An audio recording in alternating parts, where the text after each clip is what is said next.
నమస్కారం CMR news వార్తలకు స్వాగతం. నా పేరు సుమలత. వార్తల ముందుగా హెడ్లైన్స్. పోలవరం ప్రాజెక్టును సందర్శించిన సీఎం చంద్రబాబు. అధికారులు ఇంజనీర్లతో సమీక్ష.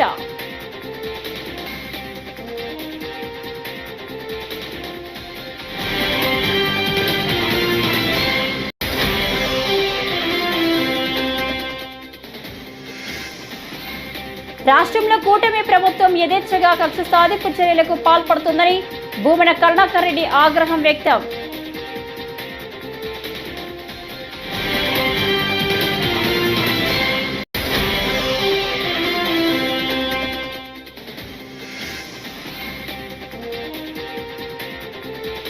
లగచర్ల రైతులకు న్యాయం జరిగేదాకా పోరాడతాం, అధైర్యపడొద్దు కేటీఆర్.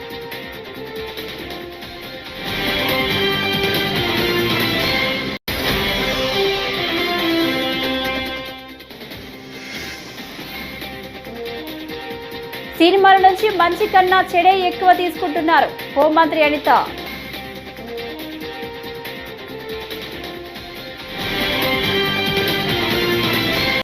ఇక డీటెయిల్స్ చూస్తే ఏపీ ముఖ్యమంత్రి చంద్రబాబు నేడు పోలవరం ప్రాజెక్టును సందర్శించిన అనంతరం అధికారులు ఇంజనీర్లతో సమీక్ష నిర్వహించారు.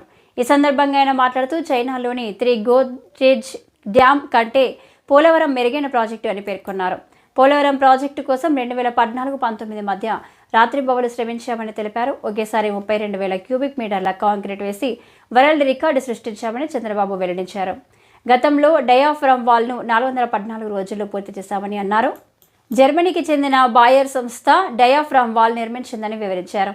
2014-19 మధ్య 72% పనులు పూర్తి చేస్తామని చెప్పారు.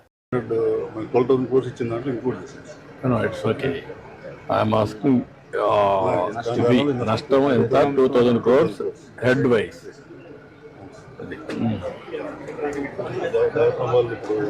ఆపరేషన్ వర్కింగ్ ప్లాట్ఫామ్ రెడీ అయ్యి గైడ్ బండ్ జరుగుతున్నాయి, కాంక్రీట్ గైడ్ వాల్స్.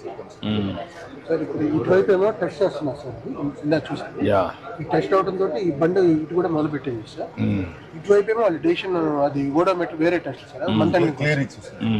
ఈ క్లియరెన్స్ లో ఈ రిజల్ట్స్ వచ్చినా ఇక్కడ ఏం పని జరగలేదు సార్.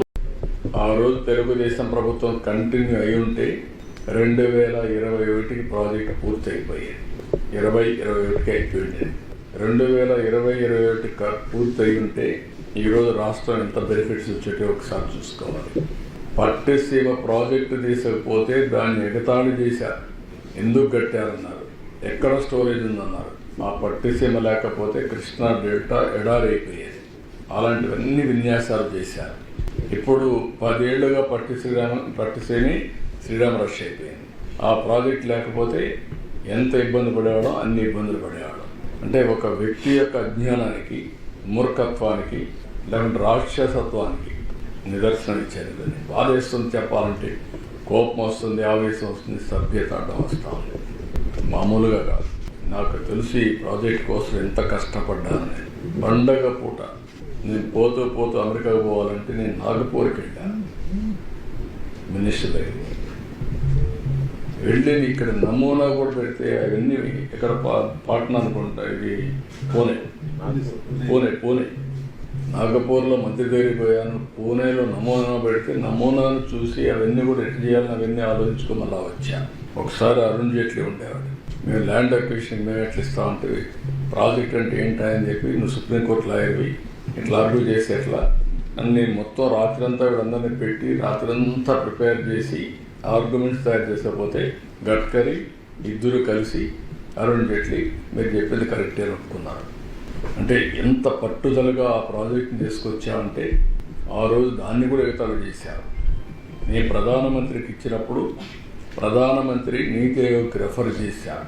వాళ్ళకి రెఫర్ చేసినప్పుడు ఇది కేంద్ర ప్రభుత్వంలో ఉండే రాష్ట్రంలో కూటమి ప్రభుత్వం యథేచ్ఛగా కక్ష సాధింపు చర్యలకు పాల్పడుతుందని, వైఎస్ఆర్సీపీ నాయకులు కార్యకర్తలను వేధిస్తున్నారని పార్టీ రాష్ట్ర అధికార ప్రతినిధి భూమన కరుణాకర్ రెడ్డి ఆగ్రహం వ్యక్తం చేశారు. తిరుపతిలో మీడియా ప్రశ్నలకు బదులిచ్చిన ఆయన ఆ దిశలోనే తమ పార్టీ నేత శ్రీకాళహస్తి మాజీ ఎమ్మెల్యే బియ్యపు మధుసూదన్ రెడ్డిపై అక్రమంగా కేసు నమోదు చేశారని ఆక్షేపించారు. నియోజకవర్గంలో చాలా యాక్టివ్గా పనిచేస్తూ ప్రభుత్వం చేస్తున్న అరాచకాలను వైఫల్యాలను ప్రశ్నిస్తున్న కారణంగానే ఉద్దేశపూర్వకంగానే అధికారులను దుర్భాషలాడారని ఆరోపిస్తూ ఆయనపై తప్పుడు కేసు బనాయించారని దుయ్యబట్టారు. చేసింది చట్టవిరుద్ధంగా ఉంది అన్న పేరుతో ఆ రివర్ వ్యూ రెస్టారెంట్ను కూలగొట్టడానికి అధికారులు వచ్చినప్పుడు అన్నీ చట్టబద్ధంగానే ఉన్నాయి, ఏ తప్పు లేదు, పనిగట్టుకొని కక్ష సాధింపుతో దీన్ని కోల్చడానికి వస్తున్నారోనని మాజీ శాసనసభ్యుడైనటువంటి బిఎం మధుసూదన్ రెడ్డి గారు అక్కడ బైఠాయిస్తే ఆయన అధికారులను తీవ్రంగా దుర్భాషలాడినట్టుగా కేసు మోపి ఈ రోజున ఆయన్ని అరెస్టు చేయడానికి ప్రయత్నాలు చేయటం అన్నది చాలా అభ్యంతరకరమైనటువంటి విషయం. ఇలా చట్ట వ్యతిరేకంగా ఉన్నటువంటి కట్టడాలను కూల్చాలా అనుకుంటే సగం కట్టడాలని కూల్చాల్సినటువంటి అవసరం ఉన్నది. పని కట్టుకొని మనకు వ్యతిరేకంగా ఓటు వేశారు, మనకు వ్యతిరేకంగా ఓటు వేసినటువంటి వాళ్లకు ఆశ్రయం ఇస్తున్నారు అని తమకు అనుకూలంగా లేనటువంటి వ్యక్తుల మీద, సంస్థల మీద ఈ రకంగా కక్ష సాధింపు చర్యలకు దిగేటువంటి ప్రయత్నం చాలా తప్పిదం. మధుసూదన్ రెడ్డి గారు అక్కడ చాలా యాక్టివ్గా ఉన్నారు కాబట్టి ప్రస్తుత ప్రభుత్వానికి వ్యతిరేకంగా గట్టిగా పోరాటం చేయాలా అని నిశ్చయించుకున్నాడు కాబట్టి ఆయన మీద ఉద్దేశపూర్వకంగా అధికారులను దుర్భాషలాడినారు అనేటువంటి నెపం మోపి ఆయన మీద తప్పుడు కేసు బనాయించటాన్ని తెలంగాణ అసెంబ్లీలో అరాచక దుర్మార్గమైన ప్రభుత్వం తీరును ప్రజలు గమనిస్తున్నారని బీఆర్ఎస్ వర్కింగ్ ప్రెసిడెంట్ కేటీఆర్ తెలిపారు. భూములు ఇవ్వని పాపానికి దళిత బలహీన వర్గాల రైతులను జైల్లో పెట్టారని మండిపడ్డారు. భూములు ఇవ్వమన్న రైతులపై కేసులు పెట్టడమే కాకుండా థర్డ్ డిగ్రీ ప్రయోగించారని ఆగ్రహం వ్యక్తం చేశారు. చేయని తప్పుకు ఏ తప్పు చేయకపోయినా కేవలం తమ భూమి తమకే ఉండాలని కోరుకున్నందుకు తమ భూమిని ప్రభుత్వం గుంజుకుంటుంటే ప్రతిఘటించినందుకు మా భూమి మేము ఇయ్యం అని చెప్పిన పాపానికి ఇవాళ కొడంగల్ నియోజకవర్గంలోని లగచర్ల గ్రామానికి సంబంధించిన గిరిజన రైతులు, దళిత రైతులు, బలహీన వర్గాల రైతులను గత 30 రోజుల పైచిలకు జైల్లో పెట్టిన నికృష్టపు ప్రభుత్వం రేవంత్ రెడ్డి ప్రభుత్వం. ఎంత అప్రజాస్వామికంగా అంటే తమ భూములు తాము ఇవ్వము అంటే వారి మీద కేసులు పెట్టడమే కాకుండా వారిని థర్డ్ డిగ్రీ టార్చర్ కూడా పోలీస్ కస్టడీలో గురి చేసినారు. అక్కడ ఉండే ఎస్పీ గారికి వీడియో కాల్ చేసి వాళ్ళని కొడుతుంటే ఆయన అక్కడ తిరుపతి రెడ్డి గారు, ఎస్పీ గారు చూసి ఆనందించేలాగా కరెంటు షాకులు పెట్టి థర్డ్ డిగ్రీ టార్చర్ చేసి వాళ్ళని హింస పెట్టింది రేవంత్ రెడ్డి ప్రభుత్వం. ఎంత నికృష్టమైన ప్రభుత్వం అంటే ముఖ్యమంత్రి సొంత నియోజకవర్గంలో రైతులు 35 రోజులుగా జైళ్లలో ఉంటే అది సబ్జెక్ట్ కాదట, అది చర్చనీయాంశం కాదట. కానీ పర్యాటక రంగానికి సంబంధించి చర్చ పెడతానంటున్న సన్నాసి రేవంత్ రెడ్డిని నేను అడుగుతా ఉన్నా, నీకు మనసుందా? నీకు హృదయం ఉందా? నీ నియోజకవర్గంలో నిన్ను ఓటేసి గెలిపించిన ప్రజలు, నిన్ను ఓటేసి ముఖ్యమంత్రిని చేసిన ప్రజలు జైళ్లలో ఉంటే సిగ్గు లేకుండా పర్యాటక శాఖకు సంబంధించి నేనేదో చేస్తాను, పాలసీ పెడతానంటూ ముందుకొస్తున్నావే, సిగ్గుందా అని అడుగుతా ఉన్నా. అయినా నీ ప్రభుత్వం వచ్చిన తర్వాత సమాజంలో మొదటి పోలీసింగ్ ఇంట్లో అమ్మ నుంచే ప్రారంభం కావాలని హోంమంత్రి అనిత పిలుపునిచ్చారు. పశ్చిమ గోదావరి జిల్లా పాలకొల్లులో సేవ్ ది గర్ల్ చైల్డ్ పేరుతో నిర్వహించిన 2 కేరర్ కార్యక్రమంలో ఆమె పాల్గొన్నారు. ఆడపిల్లను రక్షించాలనే లక్ష్యంతో మంత్రి నిమ్మల రామానాయుడు చేపట్టిన ఈ కార్యక్రమాన్ని అనిత కొనియాడారు. ఆడబిడ్డలను రక్షిద్దాం, సమాజాన్ని కాపాడుకుందామని హితవు పలికారు. కబురు వచ్చినా కూడా ఇక్కడ స్వీట్లు పంచుకునే రోజుల దగ్గర నుంచి ఆడపిల్లని కనాలనుంది అనుకునే పొజిషన్కి ఈ రోజు చాలా మంది సంఘ సంస్కర్తలే కాదు, ఇలాంటి వ్యక్తులు కూడా ఈ రోజు ముందుకొచ్చి చాలా సంస్కరణలు చేయబట్టి ఈ రోజు కనీసం ఇలాగైనా పరిస్థితి ఉంది. ఇందాక మధుప్రియ మాట్లాడేటప్పుడు కానీ మన కలెక్టర్ గారు మాట్లాడేటప్పుడు కానీ ఒక మాట చెప్పారు, ఈ రోజు ఆడపిల్ల నువ్వు ఇలాగే ఉండాలి, నువ్వు ఈ టైం అయ్యేసరికి ఇంటికి రావాలి, నువ్వు ఇలాగే బట్టలు కట్టుకోవాలి, ఇలాగే మాట్లాడాలి, ఇలాగే ఉండాలి, బుర్ర దించుకున్నాడు. ఈ పరిస్థితులు దే సేమ్ యాజ్ గా మన ఇంట్లో ఉన్న మగ పిల్లలకి సైతం చెప్పి మనం నేర్పించుకుని ఉంటే ఈ రోజు బయటకు వచ్చేసరికి ఇన్ని అరాచకాలు జరిగావా నేను అడుగుతున్నా. ప్రతి ఆడపిల్లని ఎలా పెంచుతున్నారో ప్రతి తల్లి, ప్రతి మగ బిడ్డని కూడా ఆ తల్లి అదే బాధ్యతతో పెంచాల్సిన అవసరం ఉంది. ఫస్ట్ ఆఫ్ ఆల్ మన ఇంట్లో పోలీసింగ్ తల్లే చేయాలి అని చెప్పి డే ఫస్ట్ నుంచి కూడా మేము మాట్లాడుకునే సందర్భం. పిల్లలందరూ కూడా స్కూల్ నుంచి వచ్చిన తర్వాత స్కూల్ బ్యాగ్ పక్కన పడేసిన వెంటనే ఫస్ట్ తీసుకునేది ఏంటో తెలుసా? Cell phone. అమ్మ దగ్గర నుంచి ఫోన్ ఎక్కడుంది, నాన్న ఫోన్ ఎక్కడుంది, అన్నయ్య ఫోన్ ఎక్కడుంది అని కూర్చొని ఆ రీల్స్ చూస్తారు. ఏదేదో అందులో నానా చెత్త చెదారం అంతా అందులోనే ఏడుస్తుంది. అవన్నీ కూడా చూసి కొంతమంది ఇన్స్పైర్ అవుతారు, కొంతమంది పక్కన పడేస్తారు. వాట్ ఎవర్ ఇట్ మేబీ, ఏమి జరిగినా ప్రతి తల్లి కూడా అందులో ఏమున్నది, ఏమి చూస్తున్నారన్న సంగతి కూడా ఆలోచన చేసుకోవాల్సిన అవసరం ఉంది. ఆడపిల్లని చాలా చులకనగా చేసే ప్రతి సమాజానికి కూడా ఆ గర్భం నుంచి పుట్టిన ఒక ఆడదాని నుంచి పుట్టిన శిశువుగానే మనం కూడా భావించుకోవాలి. ఈ రోజు నువ్వు చులకనగా చూస్తున్నదో, నీచంగా చూస్తున్నదో, అంటే అశ్లీలంగా చూస్తున్నదో, నీ తల్లి లాంటి ఒక ఆడదాన్ని చూస్తున్నాను అన్న ఆలోచన వచ్చిన ప్రతిసారి కూడా ఈ అరాచకాలు తగ్గుముఖం పట్టాలి, పడుతూనే ఉంటాయి. భ్రూణ హత్యలు ఇంకా కడుపులో ఉండగానే ఆడపిల్లని చిదిమేస్తున్నారని చెప్పి చాలా బాధపడ్డాం. కానీ ఈ రోజు ఆడపిల్ల పుట్టిన తర్వాత నెలల రోజుల పసికందుని కూడా, ఆ పసికందును కూడా ఆడదాన్ని చూసి వాళ్ళ మీద కూడా అత్యాచారాలు చేసే మృగాలు ఈ రోజు మన మధ్యలోనే ఉన్నారంటే ఒక్కసారి మన పొజిషన్ ఏ పొజిషన్ లో ఉందో ఒక్కసారి మనం ఆలోచన చేసుకోవాలి. ఎందుకంటే ఈ రోజు నేను హోమ్ మినిస్టర్ గా నేను చూస్తున్నా, కొన్ని సందర్భాలు చూస్తుంటే భయం వేస్తుంది. పుట్టిన తర్వాత ఆడబిడ్డ రక్షణ గురించి కూడా ఒక సామాజిక బాధ్యత తీసుకొని మీలాంటి మంత్రులు, మాలాంటి మనవలాంటి అందరం కూడా ఈ రోజు వేటపాలెం పోలీస్ స్టేషన్ సోమవారం డీఎస్పీ మహమ్మద్ మెయిన్ సందర్శించారు. స్టేషన్లో పలు కేసులకు సంబంధించిన ఫైళ్లను ఆయన తనిఖీ చేశారు. అనంతరం ఆయన మీడియాతో మాట్లాడుతూ వార్షిక తనిఖీల్లో భాగంగా పోలీస్ స్టేషన్ను సందర్శించడం జరిగిందని అన్నారు. పెండింగ్ కేసులు తదితర అంశాలను పరిశీలించడం జరిగిందని డీఎస్పీ చెప్పారు. పోలీస్ సిబ్బందికి సూచనలు చేయడం జరిగిందని అన్నారు. అపరిష్కృతంగా ఉన్న కేసులు ఏమున్నాయి, ఎందుకు ఉన్నాయి, దాన్ని పరిష్కరించేటట్టుగా మనం ఏం చేయాలి, సర్టిఫికెట్లు రావాల్సినవి కానీ, కొన్ని కేసుల్లో ఓన్ సర్టిఫికెట్లు, పోస్ట్ మార్టం రిపోర్ట్లని, తర్వాత దొంగతనాలకు సంబంధించిన, ముద్దాయిలకు సంబంధించిన వివరాలు, నేరస్తుల వివరాలు, అవన్నీ కూడా ఎక్కడెక్కడ పెండింగ్ ఉన్నాయి ఏంది అనేది మన ఈ రికార్డ్స్లో తనిఖీ చేసి వాళ్ళకి సూచనలు చేయడం జరుగుతూ ఉంటుంది. అట్లాగే మన సిబ్బంది కూడా వాళ్ళ యొక్క ప్రొఫెషనల్ని ఇంకా కెపాసిటీని ఏ రకంగా పెంచాలి, ఏం చేయాలి, కొత్త నైపుణ్యాలు ఏం అలవర్చుకోవాలి, డిపార్ట్మెంట్లో కొత్తగా ఏమొచ్చింది, గవర్నమెంట్ ప్రయారిటీస్ ఏంటి, గవర్నమెంట్ యొక్క ప్రయారిటీ ఏంటి, దానికి తగ్గట్టుగా మనం ఏం చేయాలి అనేది చెప్పడం. అట్లాగే హైకోర్టు రూలింగ్స్ కానీ, కొత్త రూల్స్ కానీ, కొత్త యాక్ట్లు ఏమొచ్చినాయి అనేది కానీ సిబ్బందికి వివరించి చెప్పడం జరిగింది.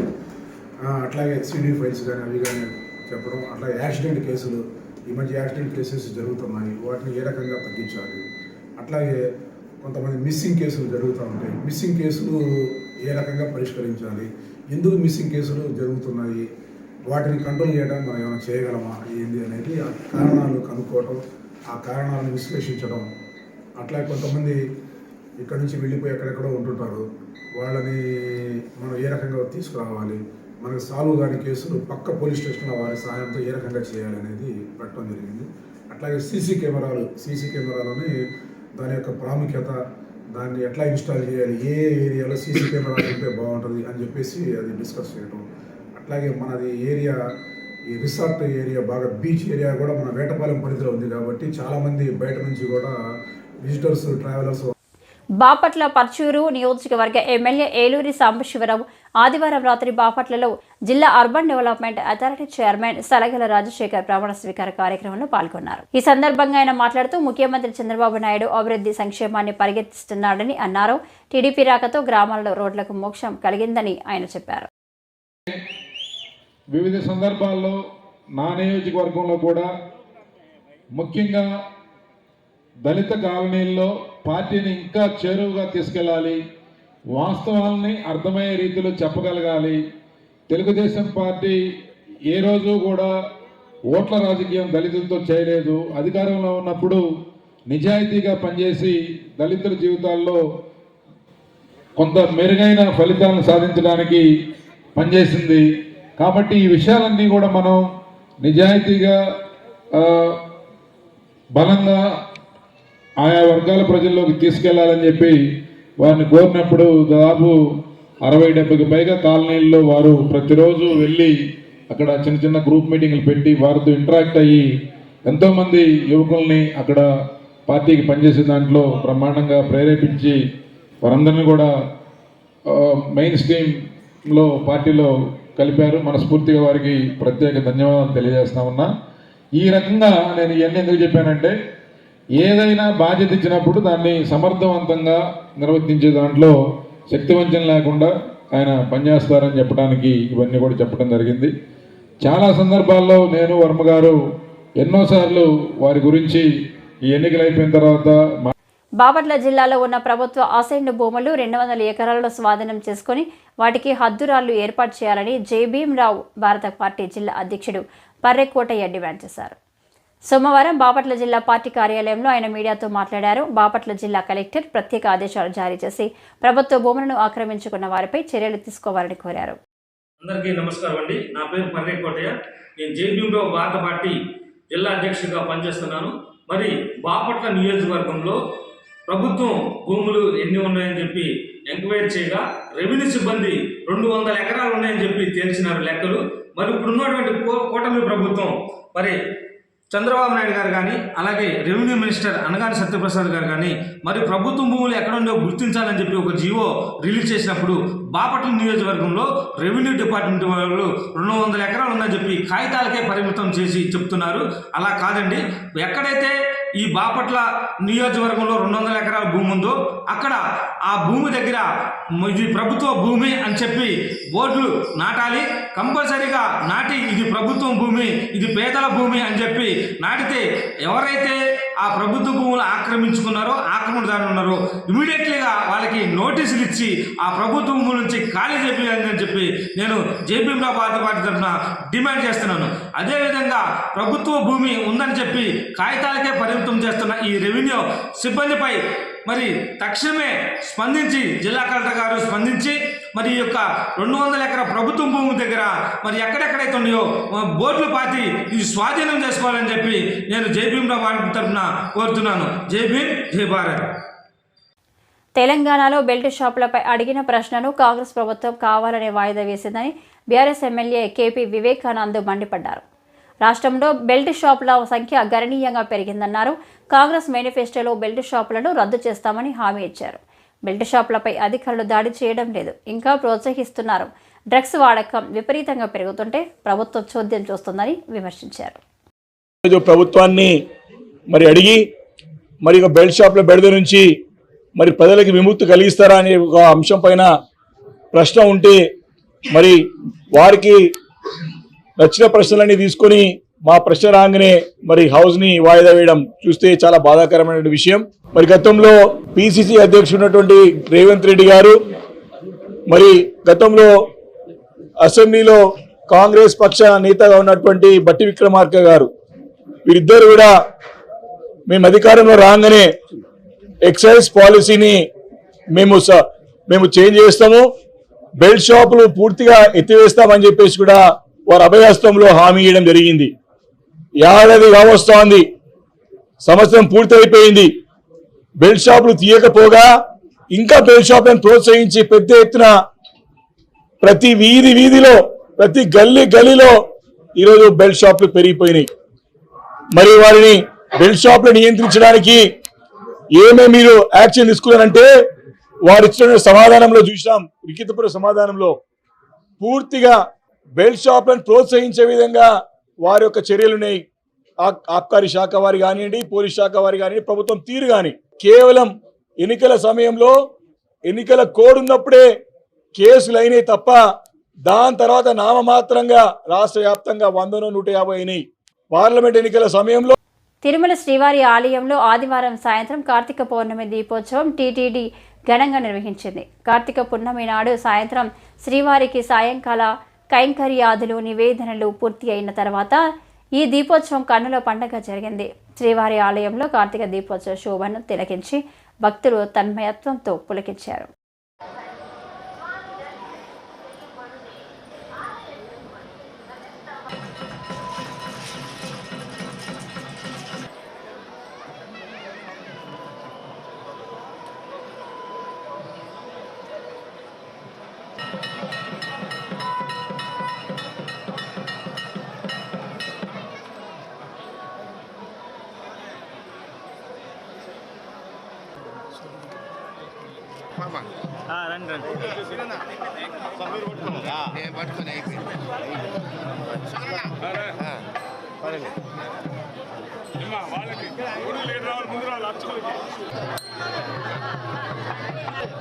వస్తారు సైడ్లో వస్తారు కొడుకులతో పాటు వస్తున్నారు.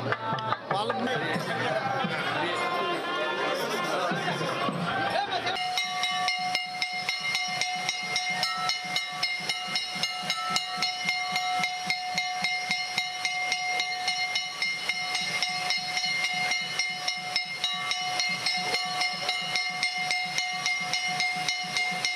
కొవ్వూరు నియోజకవర్గం మున్సిపల్ కార్యాలయం వెనుక సచివాలయంలో rotary club of Rajamahendravaram icons ఆధ్వర్యంలో కోల్ ఇండియా లిమిటెడ్ సౌజన్యంతో ఉచిత కుట్టు మిషన్ల శిక్షణ కార్యక్రమాన్ని సోమవారం ఎమ్మెల్యే ముప్పిడి వెంకటేశ్వరరావు ప్రారంభించారు. ఈ కార్యక్రమంలో మున్సిపల్ చైర్పర్సన్ భావన రత్నకుమారి, రోటరీ చైర్మన్ తీగల రాజా, ఇతర నేతలు పాల్గొన్నారు. కార్యక్రమం కనుక ఉన్నట్లయితే పిల్లలను చదివించుకోవడానికి కానీ కుటుంబ పోషణ కానీ ఉపయోగపడుతున్న ఆలోచనతోటి డ్వాక్రా సంఘాలు ఏర్పాటు చేసి వాళ్ళు స్వయంగా వాళ్ళ చేతుల మీదుగా వాళ్ళు నిలబడి పనిచేసుకోవాలని, కాళ్ళ మీద నిలబడి చేయాలనే ఆలోచనతో గతంలో కూడా చేశారు. డ్వాక్రా సంఘాలతో పాటు ఇవాళ కుట్టు మిషన్లు చాలామంది ఏంటంటే లోన్లు పెట్టుకుని లేకపోతే చిన్నగా ఏదో చేసుకుని కుట్టు మిషన్ల ద్వారా చాలామంది మహిళలు ఇంటి దగ్గర వాళ్ళు పనులు చేసుకుంటూ ఈ మిషన్ ద్వారా కూడా కొంత ఆదాయం సంపాదించుకుని పిల్లల్ని పోషించుకోవడం కోసం, చదివించుకోవడం కోసం, ఇంటి మెయింటెనెన్స్ కోసం ఎంతో ఉపయోగపడుతున్న పరిస్థితి ఉండేది. అందులో భాగంగానే ప్రతి మహిళ కూడా ఖాళీగా లేకోకుండా భర్తకి సపోర్ట్గా తోడుగా ఉంటూ ఒక 4 రూపాయలు సంపాదించుకున్నట్లయితే కుటుంబ పోషణ ఈజీ అవుతుందని చెప్పిన ఆలోచనతోటి ఇవాళ గడిచినటువంటి చంద్రబాబు నాయుడు గారు గత ప్రభుత్వంలో చేశారు. ఇప్పుడు కూడా మళ్ళీ వచ్చిన తర్వాత కూడా తక్కువ వడ్డీకి కూడా ఇంట్రెస్ట్ ఇచ్చి కూడా ఇట్లా ప్రోత్సహించాలి మహిళలు చెప్పి అందులో భాగంగా చేశారు.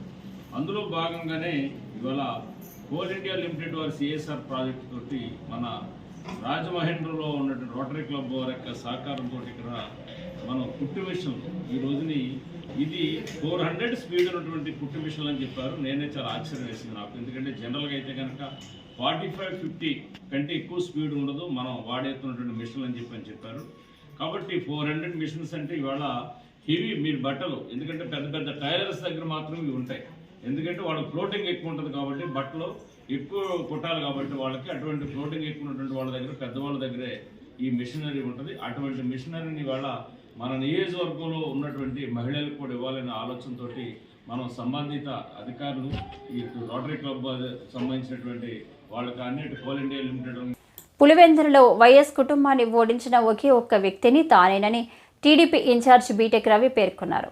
ఆదివారం వేంపల్లిలో ఆయన మాట్లాడారు. వీఆర్ఓలను ఎంఆర్ఓ ఆఫీసులో నిర్బంధించి ఎలక్షన్స్ జరుపుకున్నారని ఎంపీ ఆరోపించారని, గతంలో వైసీపీ పాలనలో సాగునీటి సంఘాలను ఇలాగే ఏకగ్రీవం చేసుకున్నారని ఆయన చెప్పుకొచ్చారు. సతీష్ రెడ్డి టీడీపీలో ఉన్నప్పుడు తీవ్ర ఇబ్బందులకు గురి చేశారా లేదా అని ప్రశ్నించారు. ఓడిపోతారని కాబట్టి అట్లా చేసిన మీరు దద్దమని. సెకండ్ ఇన్సిడెంట్ వేలుపుల ఘటన, ఆ రోజు కూడా సింగిల్ విండో సొసైటీ ఎలక్షన్స్ కోసమే జరిగింది. మీరు మళ్ళీ ఈరోజు సతీష్ రెడ్డిని అడగండి, ఏమన్నా మీరు ఇంత సోఫిస్టికేటెడ్ పర్సన్ కదా, మీ మీద మర్డర్ కేసు ఎలా వచ్చింది, ఏం జరిగిందని సతీష్ రెడ్డిని అడుగు. ఆ రోజు సొసైటీ ఎలక్షన్ల కోసమే మీరు దౌర్జన్యం చేసింది ఈ రకంగా జరిగిందని సతీష్ రెడ్డి చెబితే అప్పుడు మీరు దద్దమ్మన్నారు.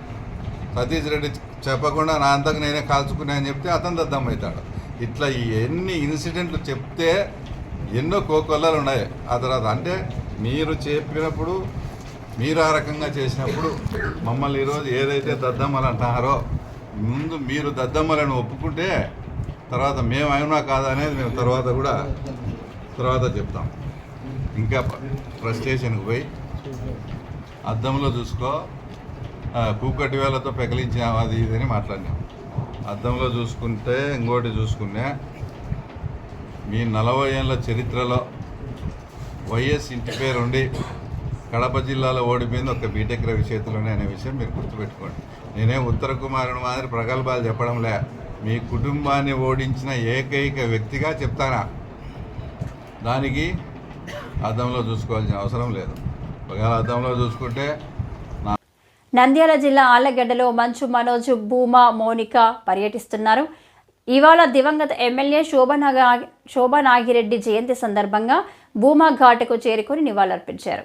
అయితే జనసేనలో మంచు మనోజ్ ఫ్యామిలీ చేరుతారని ప్రచారం జరుగుతుంది. దాంతో వీరి రాకపై స్థానికంగా ఉత్కంఠ నెలకొంది. షూస్ వేసుకున్నారు రెస్పెక్ట్ ఇస్తారా? ఇండియనే కదా మీరు తెలుసు.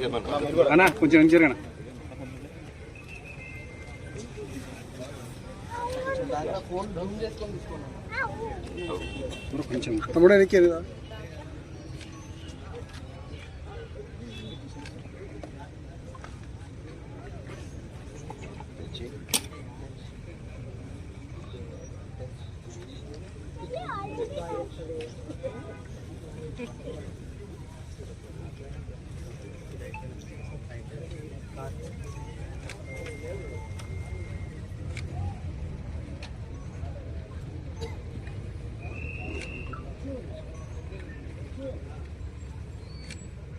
ఈ వార్తలు ఇంతటితో సమాప్తం. నమస్కారం.